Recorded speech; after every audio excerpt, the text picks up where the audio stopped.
Welcome everyone. This is Jim Chastain, Applications Engineer at EasyPower. And today's topic on our Thursday webinar series is maintenance as a safety issue. Welcome to all and a friendly elbow bump. Before I introduce the guest speaker, as we are in the habit of doing, I'd like to conduct a poll question to kind of gauge the interest of the audience, and in so doing, hopefully guide the discussion so that it pertains as much as possible to all. And I would appreciate your participation. So let's jump into it. And so our first question is, which three documents are considered acceptable information sources concerning maintenance? If you would please indicate three. You've got three choices there to make. Again, we present a Thursday webinar usually twice a month, and as much as possible try to include guest presenters on a wide variety of topics that are germane to the overall topic of plant safety. So thank you all for attending. Obviously, there's no obligation to participation, but we do appreciate your feedback. Looks like we have a quorum on this question. So let me close this out and then share people's responses. Good. So the second question is, what is the most common cause of circuit breaker failure? Let's see what you feel about this one. Now, obviously, there's good guesses and less good guesses, but by all means, give it your best shot, and we'll have Jim update us as we get into the presentation. So there's no penalty for a wrong answer, except maybe in my case if I open my mouth at the wrong time, so I apologize for that. So I'm looking forward to this presentation myself. This is an area that I probably don't spend as much time understanding as I should. So it looks like we have a quorum there. Here's how people have weighed in on that question. All right, good. The next one, and we have 5 total questions here. So what's the most commonly recommended maintenance period for breakers? So here we go. You got a multiple choice here. Pick out your best shot. Hopefully everyone's doing well, and we're still working remotely at EasyPower, those of us that can work from home, and looking forward to the time when we can go back to work in the office. So again, thank you for participating in this. It looks like we have a quorum. Here's how people have weighed in on this one. I would have picked one of those top 2 myself. And then the fourth one is, does OSHA enforce NFPA 70E? So I'm looking forward to our guest speaker today. He has a long record and history of being involved in this topic. And so I believe we'll all benefit from his presentation. Here's how we weighed in there. All right, that's a good one. And then lastly, according to studies, what's the greatest cause of incidents? I'm totally lost on this one, so I'm anxious to understand the actual answer here. Again, thanks to everyone for attending today. We will be sending out an attendance certificate to those who have attended the session. And that's an automatic function. You don't need to ask for it as long as you've registered. Looks like we've got a quorum. Here's how people have responded to this. All right, that was fun. Jim White is a principal member of the NFPA 70E, NFPA 70B, NFPA 70CM P13, and ASTM F18 committees, and represents AWEA on the ISEA 203 Standard Working Group. He's the Vice President of Training and Services for Shermco. It's my pleasure at this time to introduce Mr. Jim White. Let me hand off the baton here. Jim, you have the podium. Thanks, Jim. I certainly appreciate the kind words and was very interested in the responses to the poll questions because I can see that this is the right subject. Some of you did very well. Some of you kind of missed the mark a little bit. That's the purpose of this presentation, is to ensure that the people that attend this seminar have a better understanding of where electrical maintenance of electrical power equipment relates to safety practices. So let's go ahead and get started here. And the question is, how can electrical maintenance be a safety issue? You know, this is primarily dealing with mechanical equipment that also handles electricity. And a lot of people don't think of it that way. A lot of people think that it's wires and conductors and bus bar and things of that nature, which it is, but a lot of your equipment is really mechanical. So the NFPA states that a safe electrical power system must be properly engineered and designed, properly installed, and properly maintained. And as a member of the 70E committee, I know we discussed this at great lengths as to what we need to do to ensure a safe power system. Even though it's really an electrical safety work practices document, you know, having safe work conditions is also part of that. So I pulled up some statistics. I actually cheated, which, by the way, I like to cheat, so don't play cards with me. These are from the Electrical Safety Foundation International, and you can go to their website at esfi.org. It's not a .com, it's a .org. And the person who pulls these safety statistics together is a gentleman by the name of James Cawley. And James retired from the CDC. He understands how to dive into OSHA and Bureau of Labor Statistics information and pull together the information related to electrical safety. And that's difficult because OSHA changed the way that they record things several years ago. So it takes someone like James Cawley to really understand how to get some information. So the first slide shows that for the first time that anyone has kept records,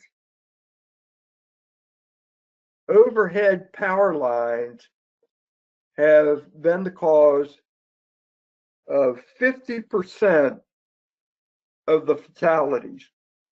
Normally, you can see it runs about 40%, which has been the average, 40 to 45%. But in 2018, which is the latest information that we can get, it's 50%.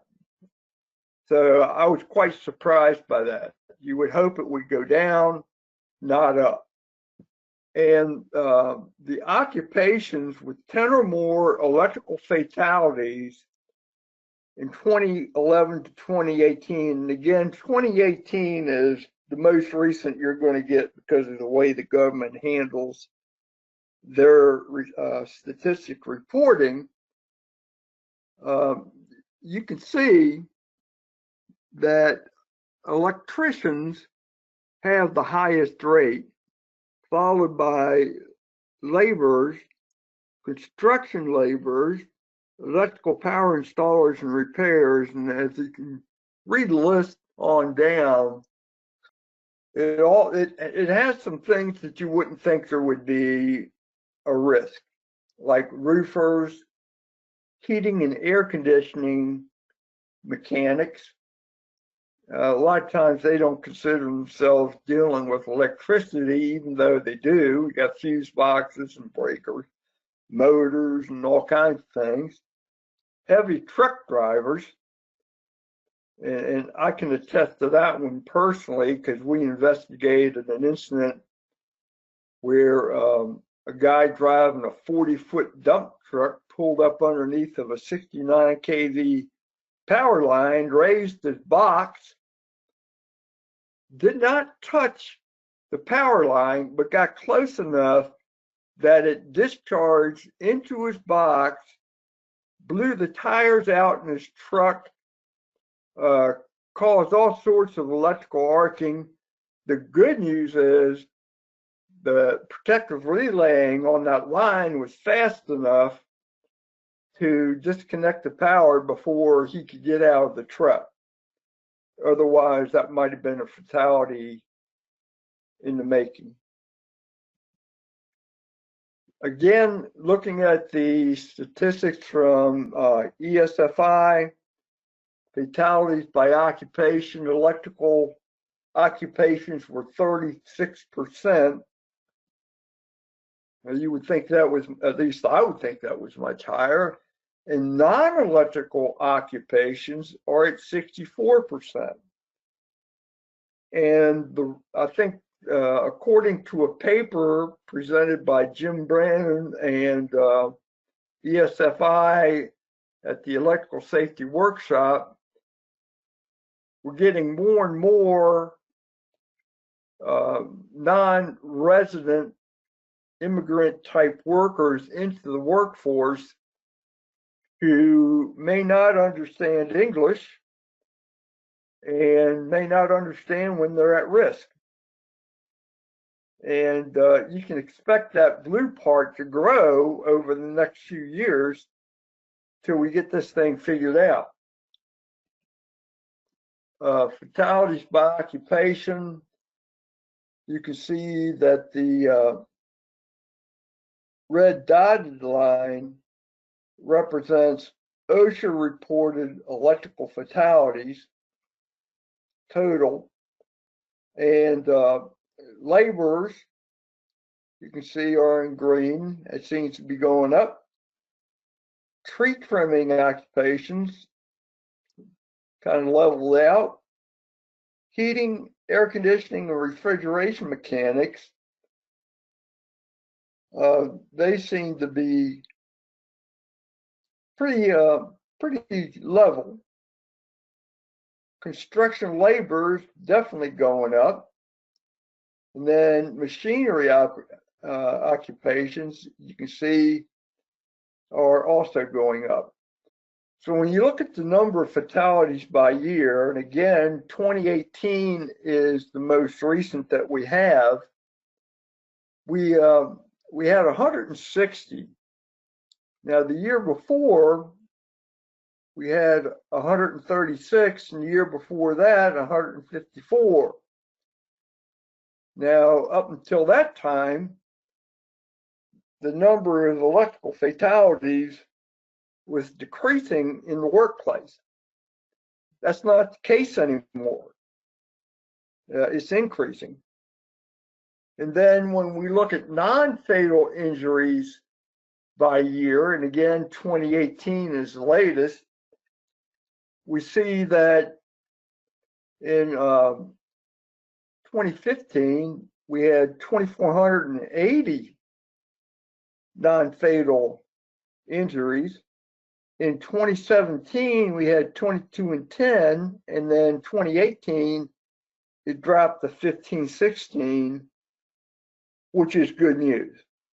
Now, here comes the answer to one of the test questions that I had written and polled everybody on. This was from a study done by CDC NIOSH, and you'll see that troubleshooting was actually the highest cause of electrical incidents. Now, we're not talking about fatalities, we're talking about incidents. And surprisingly enough, 19% of the incidents were caused by equipment that failed in normal operation. So you turned the switch, operated a breaker, and it failed. 18%, I would expect this one to be the highest, 18% for failed during repair.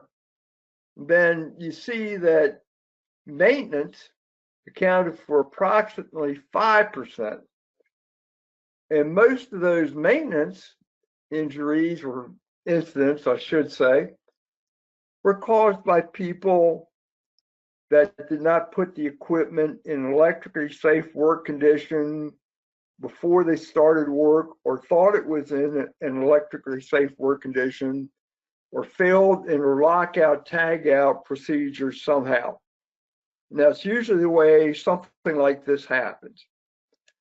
But the largest cause of electrical incidents, according to this study, was 24%.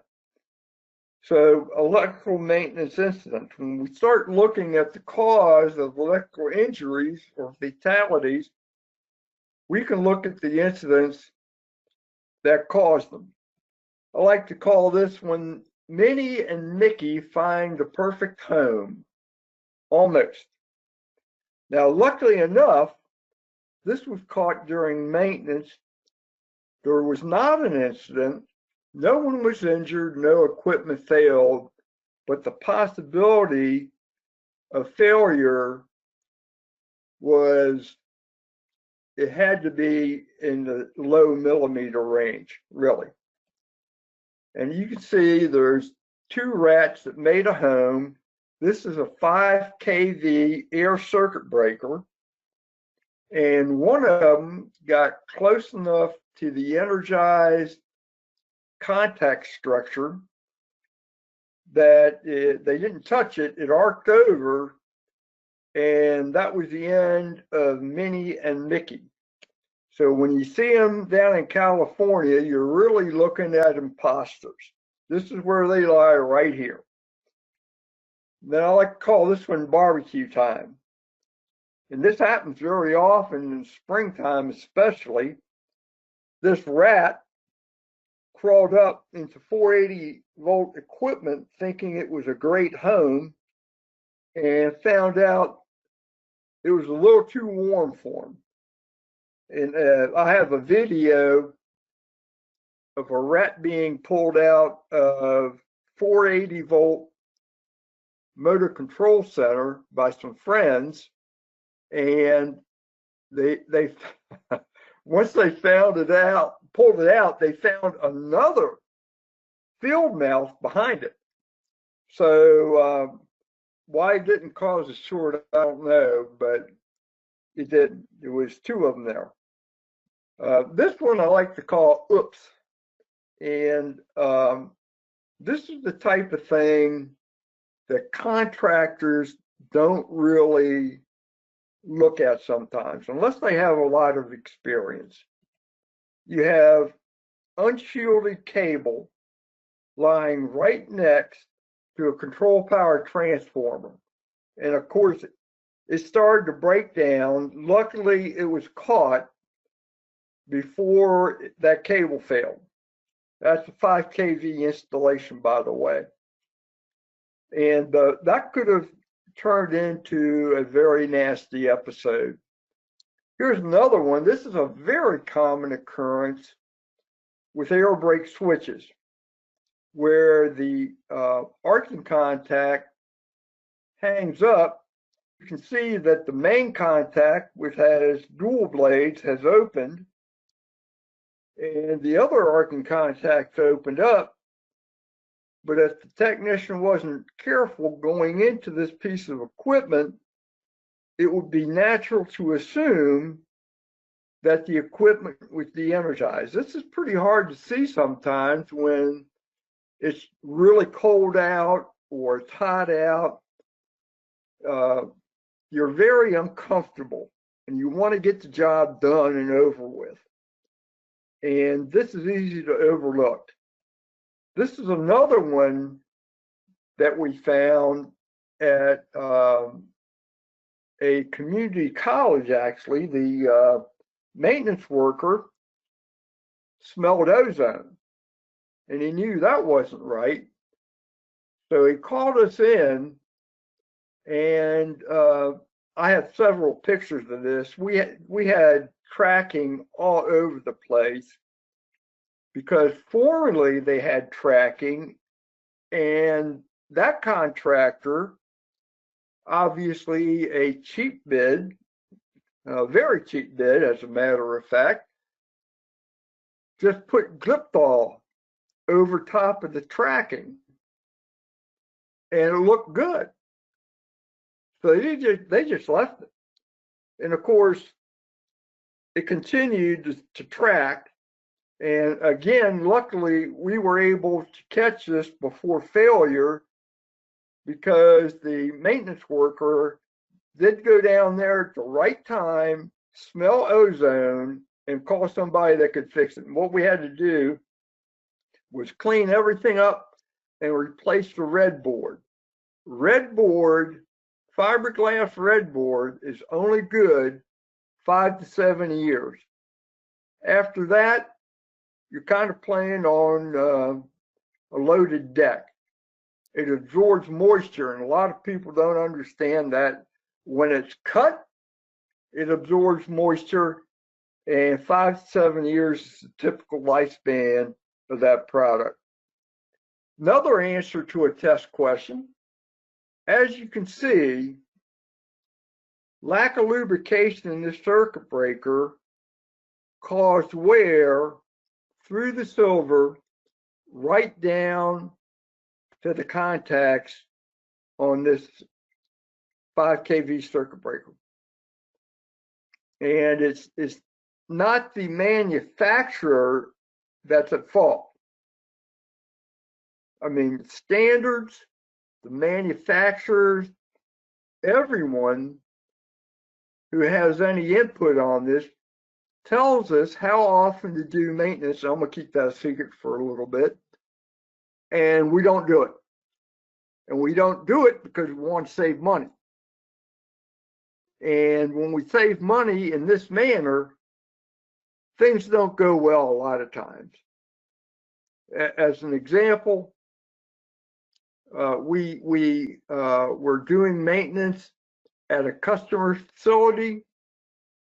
The customer was having us do his protective relays. We said, well, you know, we ought to do those 15 kV circuit breakers too while we're here. And the customer said, nah, those things don't operate. They just sit there. They're just like brand new. And what he didn't realize is that the current flowing through the circuit breaker created heat. The heat eventually broke down the lubricant and caused the circuit breaker to lock up.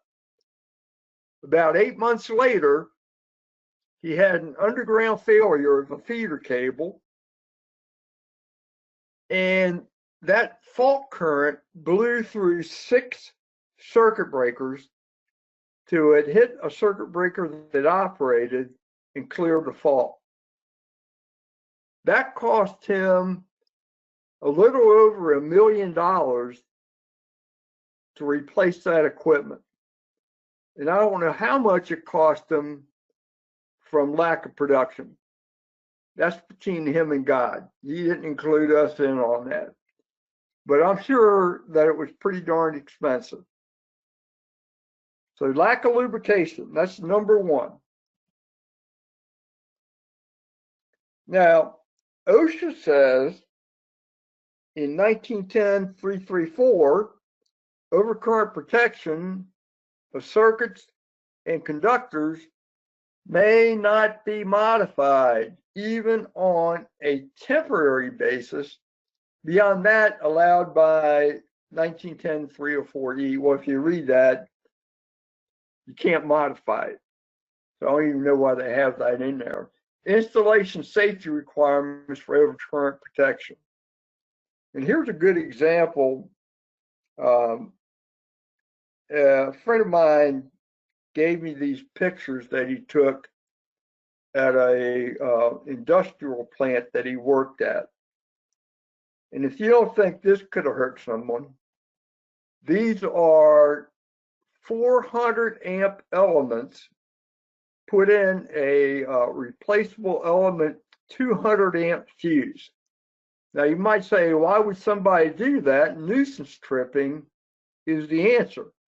So instead of upgrading the parts that he needed to upgrade, he just went ahead and increased the size of the fuse element beyond that which is allowed, because you're never allowed to exceed the rating of the fuse on these replaceable element fuses. I don't like them myself.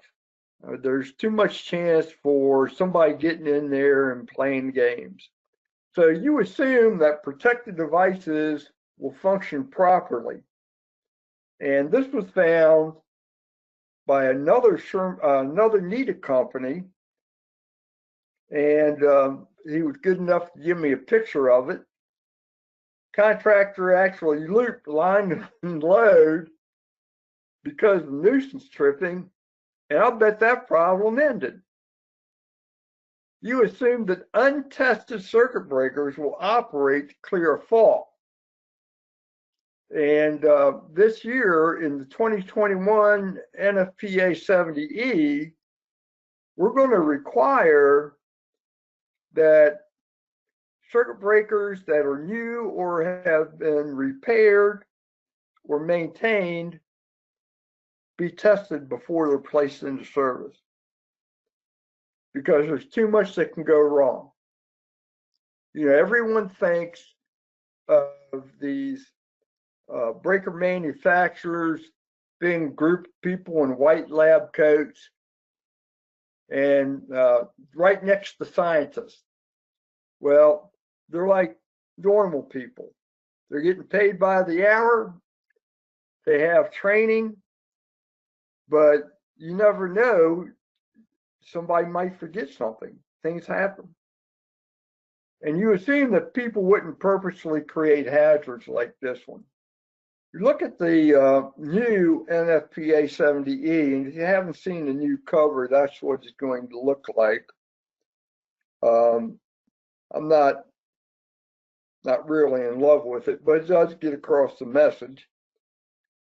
And it contains safety-related work practices. And where a friend of mine who's an OSHA compliance officer once told me that OSHA regulations are written in broad, regulatory, non-prescriptive language.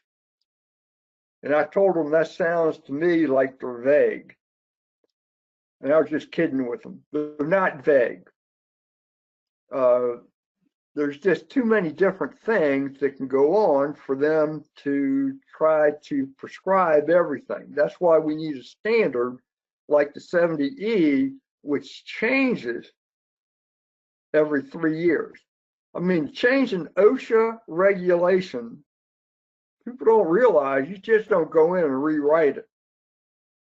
This thing takes 10 years because of the inputs and the discussions and everything that goes on with it. So one of the test questions was, can OSHA enforce the 70E? And the answer is no, they can't. OSHA cannot enforce a standard.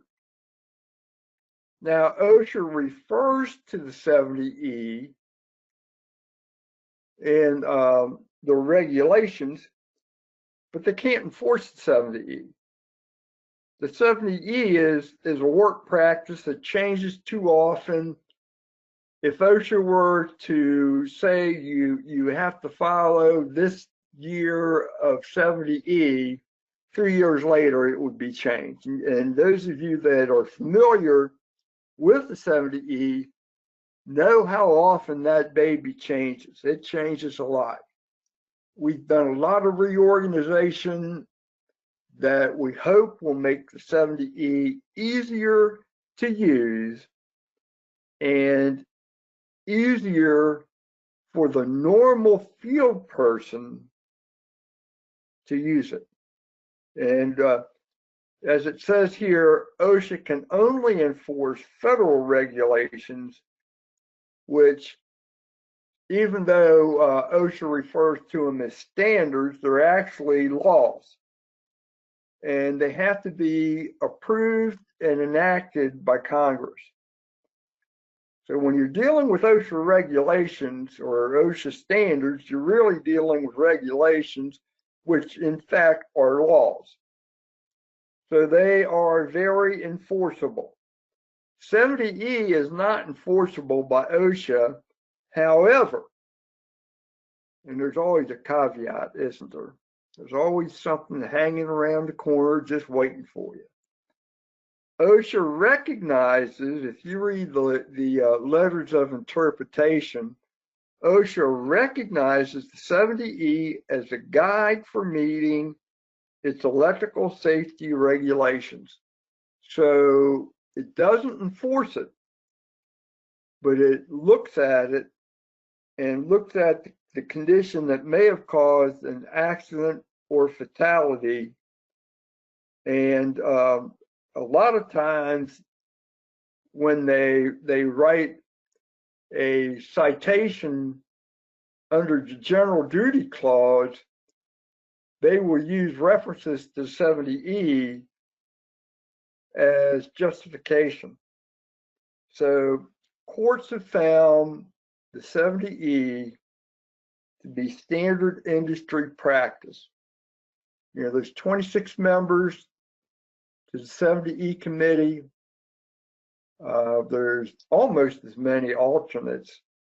For some reason, people don't pick alternates, but when you have that many experts from all over the industry, it is very hard to ignore it, and OSHA does not. So let's talk briefly about maintenance intervals.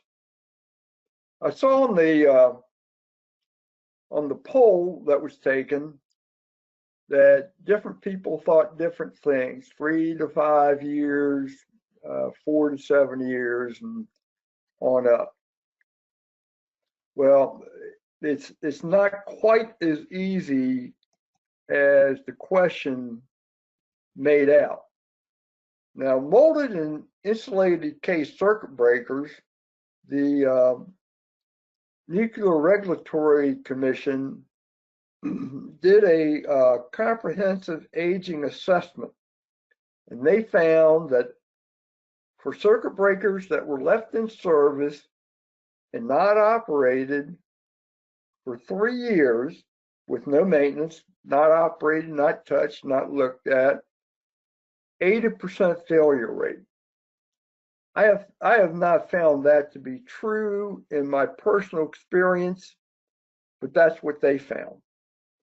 I have found the actual percentage would be more along 50%.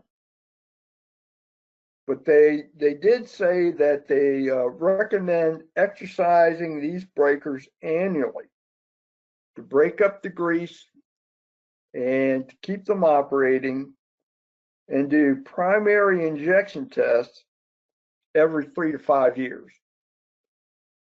And I think that you'll find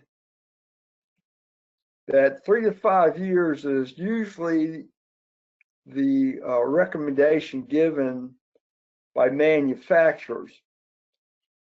Now, here's a study done by Shell Oil Company. Very interesting study. The records on this, I understand, are no longer in existence. But I talked to one of the people that did the study, and he said that after 3 to 5 years of service, with no type of maintenance or anything else, they didn't, of course, you didn't operate it, you didn't maintain it, you didn't do anything. After 3 to 5 years of service, 30% failure rate. Under the same conditions, after 7 to 10 years of service, 50% failure rate. And by the way, this is for all types of circuit breakers. Air circuit breakers, molded case circuit breakers, and insulated case breakers. Vacuum breakers, I don't believe, and SF6 breakers were not included in these studies. After 17 to 20 years of service, 95% failure rate. And as I note, time is with no maintenance being performed or no operations of the circuit breaker. It just sat there and waited to blow up. Routine maintenance is recommended by manufacturers, and they recommend that it be performed annually. And if you look at their instruction books, or if you look at the NFPA 70B, recommended practice for electrical equipment maintenance, which, by the way, I'm on that committee and we're looking to turn that into a standard. That's a whole new ballgame. But the tests and checks that are recommended ensure the breaker is fit for continuous duty. And then they perform a major maintenance period every 3 to 5 years. Same items as routine, but it adds disassembly and reassembly of the backboard contact assemblies in order to re-lubricate them. And the actual intervals are determined by environment, loading, criticality, and history. And a good example of that is I went up to BP Alaska, and all the switchgear rooms were in air-conditioned, environmentally controlled, clean rooms. I mean, you could literally eat off the floor. And the load on the circuit breakers was so light that if you had a 600 amp circuit breaker, it might have 200 or 300 amps on it. Very light load. And they did their maintenance every 5 to 7 years. Those low voltage power circuit breakers and medium voltage breakers. Now, I went to a steel plant, which will remain unnamed because this occurs in a lot of places. They had outdoor equipment. The doors had filters, but nobody changed the filters. And the circuit breakers were subjected to heat and cold and dirt.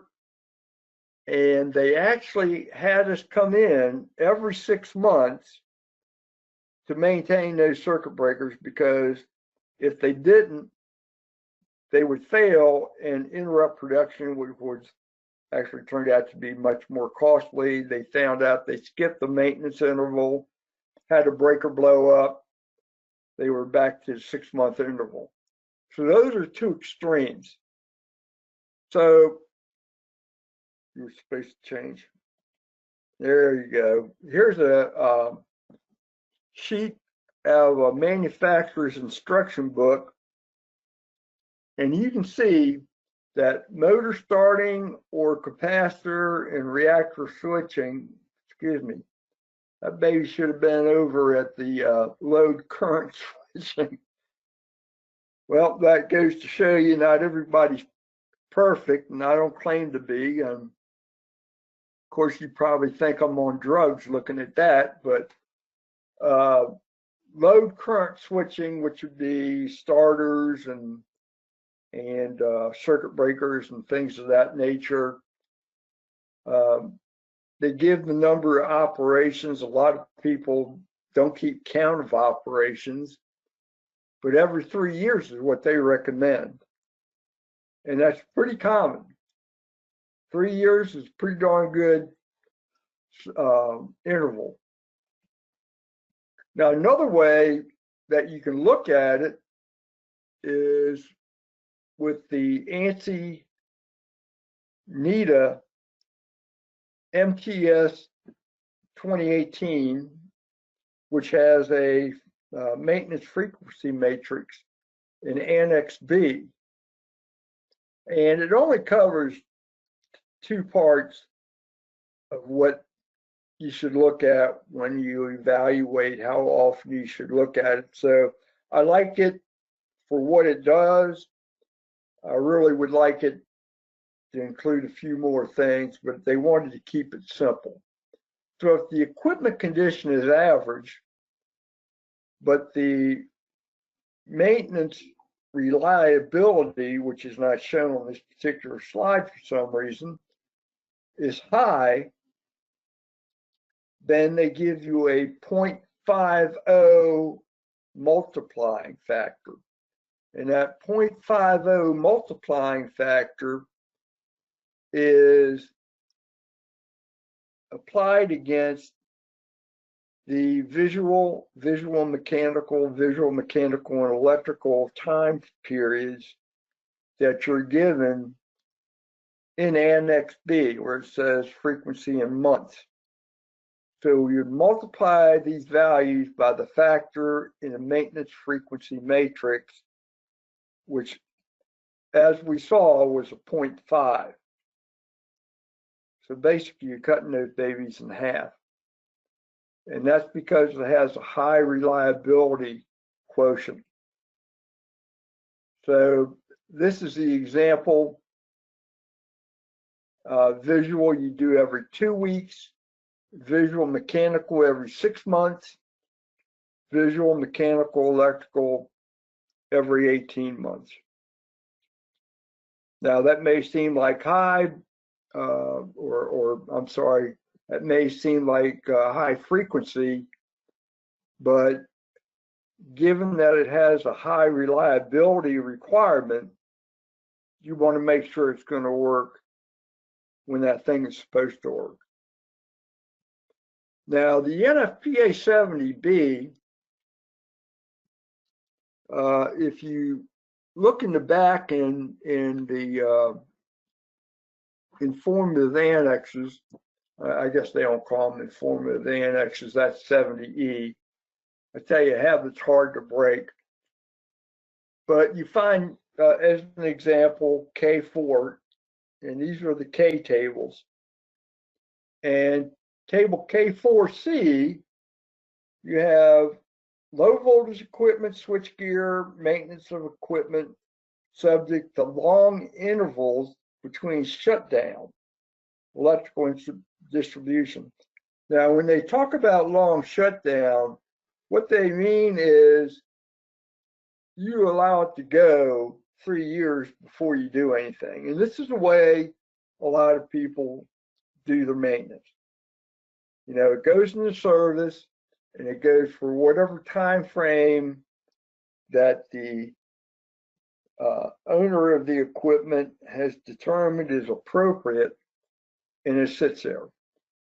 So it says major maintenance or overhaul 3 to 6 years, depending on ambient condition, follow manufacturer's instructions.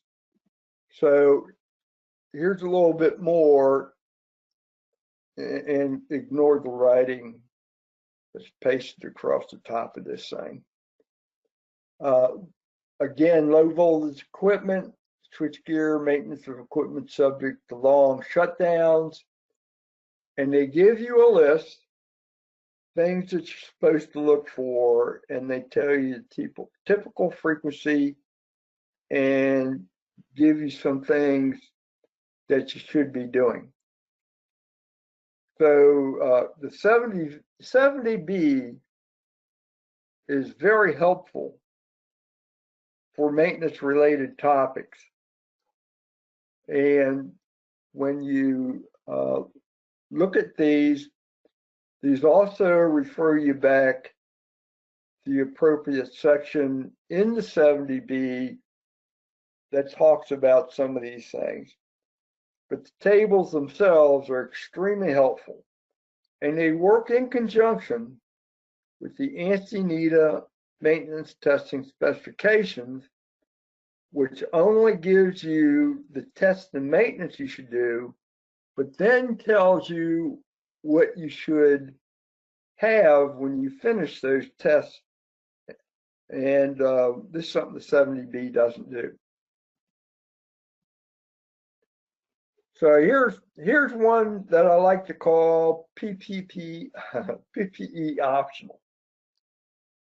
And actually, this is a sad story. This was a customer of ours that had some 5 kV vacuum circuit breakers, which were virtually brand new. And the practice at this customer site was that their maintenance workers wore safety glasses, t-shirts, jeans, and I even saw some of them wear sandals. So when our guys would go in there, we'd suit up in 65 calorie arc flash suits, and they would say, "What are you doing that for, man?" They start laughing at us and making fun. And our guy said, if we don't do it, we get fired. Pretty simple. Well, sometime after this, one of the vacuum breakers went into failure. The guy there was actually two of their employees working on this. One guy was standing with his hand leaning on the top vacuum circuit breaker cubicle, while the other guy tried to rack out the breaker with the door closed and the latch latched, which most of you know that means nothing. The latch is not going to hold that. So what happened was that framework that you see on the bottom there, the bottom right, is the front of the circuit breaker. And as you can see, as they tried to rack it in, it grabbed the wires, those low voltage wires, from a transducer that somebody else installed. And I personally, I don't know who installed it. But when he did that, it got tough to rack in. If you know anything about these breakers, you know sometimes they're on double racks, and sometimes they get a little cockeyed. But if you rack them out and rack them back in, life is good. So that's what this guy did. Now he's down on one knee when he's doing the racking. And he racked it, and it got stout, pulled it out, racked it again, it got stout, and he put his weight into it. And let me tell you, this guy was not fat. He was like Paul Bunyan. And he leaned into it and pulled those low voltage wires onto the 4160 volt bus, and there was an explosion. The lower door shielded the worker from much of the heat. Looked like he had a sunburn. The incident energy was 33 calories per centimeter squared. That's a pretty darn big explosion. This is another picture, and you can see on the equipment next door, it melted the covers to the protective relays because they're made out of plastic, so it melts them. And this is the inside of the cubicle. The guy was hit in the head by the handle. It knocked out a 1/4 inch piece of his skull. It caused brain swelling. It caused some brain damage. And when he was in the class, when I was teaching a safety class, the guy started to cry when he started explaining about this incident to his fellow workers. And it was very touching, I tell you. So a few months later, in January, his foreman called me and said, so-and-so is dead. He committed suicide. His wife left him over the holidays. He couldn't take it, and he committed suicide. So that's pretty sad. But that's the way some electrical injuries can affect people. And here's an infrared scan of a fuse switch, and you can see that this connector getting pretty warm. And it says fuse holders, and by the way, this is from 70E, chapter 2, which nobody reads. Fuse holders for current limiting fuses shall not be modified to allow the insertion of fuses that are not current limiting. So here's where somebody put a standard dual element non-current limiting fuse in with current limiting fuses. I mean, this is an accident waiting to happen. Again, this is found on inspection. Bottom line is, if the electrical power system is not properly installed, overcurrent protective devices are tampered with or tweaked, which I know a lot of people do with relays, go around and they think they can make them operate better. Electrical power system is not properly maintained, and really your arc flash study that you paid so much money for is not worth the paper, well, actually the computer drive that it's written on. It's useless, because there's no way to estimate how long a circuit breaker is going to take to operate if the protective relaying or the circuit breaker are defective. All bets are off.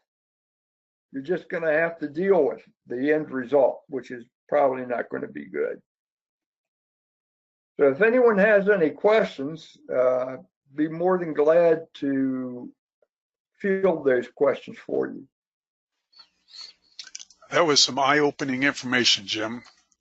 Well, I'm surprised by some of it. I'll be honest with you.